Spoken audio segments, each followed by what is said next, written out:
Hello and welcome back to this channel. I'm Peter and today I'm going to be talking about how to save money as an international student in Canada.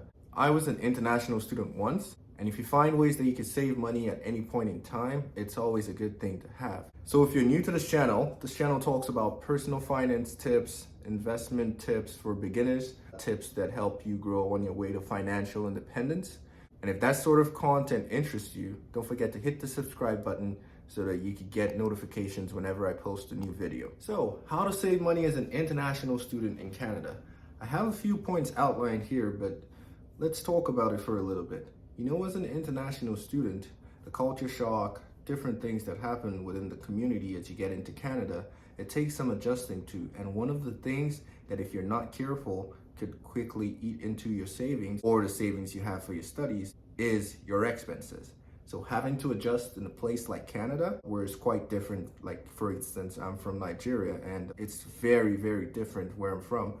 But having to come to Canada and trying to learn how the new system works, it's quite difficult if you don't have things or resources to guide you. So one thing that helped me was looking for school resources and grants. In my time, there was something about a $2,000 grant for international students if you apply for it or if you met the criteria for it. And I applied for that. So something like that, you could look for it in your institution just to see if there's anything that could help ease the burden on your international tuition or ease the burden on your expenses as you try to transition from a different environment into this new one. So there is no shame in asking for things like that or trying to find out if things like that are available if you get to save money from it. Next is trying to plan yourself for your courses and trying to pass them at once so you don't have to take them again or withdraw if you feel like they're not the right fit for you.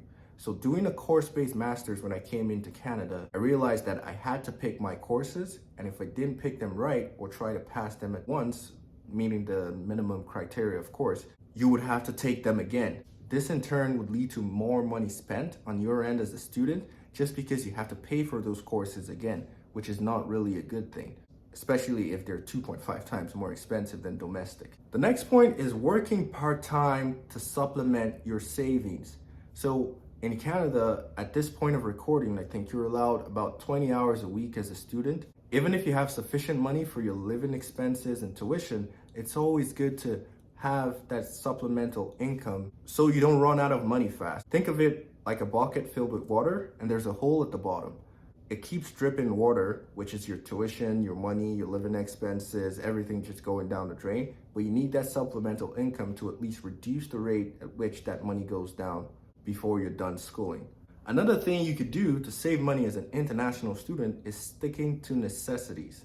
So basically sticking to what you need at that particular time to get through your international studies. I noticed that where I'm from, which is Nigeria, is quite different from here in Canada. Some stores offer payment plans for different things that you need, but you have to be disciplined to know what you need and what you don't need. Otherwise, you end up acquiring everything because you can easily afford it on those payment plans and you go into bad debt. Another point could be finding a roommate to share the cost of living. So when you're coming into Canada as an international student, the cost of living is one of the important factors you need to consider because the school's accommodation, even though it's quite good, in my case, it was way higher than living outside the campus. So what I did was to find a shared apartment, so where you share utilities or common areas like the kitchen and the living room, just to cut down on the cost of living. And this in turn saved me approximately about, calculating it now, it looks like the difference was like almost $300 every month. That is something that I could put towards like feeding or grocery shopping or trying to do other things like getting books or whatever I needed for school, for instance. And even though it wasn't as comfortable at some point, just coming in, staying in the hotel, trying to look for accommodation, I figured out that like this was eventually the better move for me because school accommodation was just too high and I could get the same thing for less just by staying close to the area about 5-10 minutes away from school. Another tip to save money as an international student is staying close to the school. It's not just the fact that you have to find an accommodation maybe a little bit outside of the campus, but you need to make sure it's in close proximity to the campus. This is because sometimes during winter, especially in a place like Alberta, you could miss the bus. And if you're living very far away from school, you have to take Uber just because you don't know the way to school or you don't have enough time to get to school before your next lecture. But if you're staying close to school, once you miss the bus, the school sometimes, like from my house at that point, I could see the school. And although it was cold, it wasn't really far because I was staying quite close to school. That helped me save money just because I didn't know the city too well. And if I was staying very far away, I would have been forced to maybe book an Uber or something like that. Another thing that came to my mind right now is like trying to learn how to cook.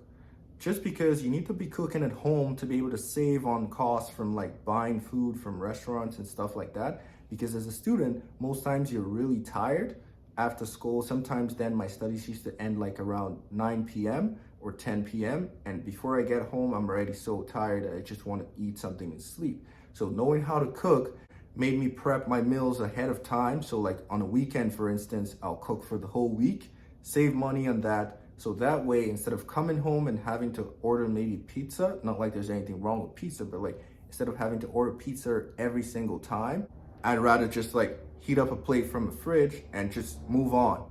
And when you look at it, cooking at home kind of helps you save on a lot. At one point, I tried to analyze the difference between when I cooked at home and when I ate out. It was quite significant because I was saving almost like $400, $500, assuming I ate the same meal outside rather than cooking it at home. Another way to save money as an international student in Canada is to look for discounts. So look for coupons, look for store discounts. Always ask before you buy anything. Yes, it might look very crazy, but like I've gotten so many discounts just by asking. But before you buy anything, always ask, is there a student discount for this? Aside from a regular discount, but a student discount, because sometimes you never can tell. Like you could save on products like electronics, laptops, just by being a student and showing your ID. So always ask for that because you could save money on things that you need to have just by being a student in Canada. And to wrap up this video, this one thing helped me save a lot on some of my school expenses as an international student when I came to Canada, and this is utilizing credit card rewards. So then I had a cashback credit card where I could get maybe like, I think it was around 1% cashback on every of my purchase. So aside from getting a student discount, I still purchased that with the credit card and you still get a 1% cashback. So the thing is, if you had $100 to buy something, you could as well just use your credit card and pay $99 because you get $1 back in cashback rewards on a 1% cashback.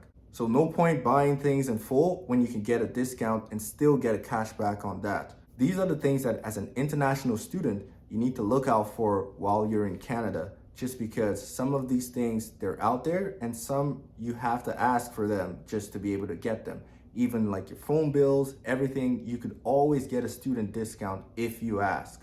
That's all I have for you today. If you're an international student in Canada and this video was helpful for you, don't forget to hit the subscribe button. Till next time, thank you for watching Hint Hive. I'm Peter, and I'll see you soon.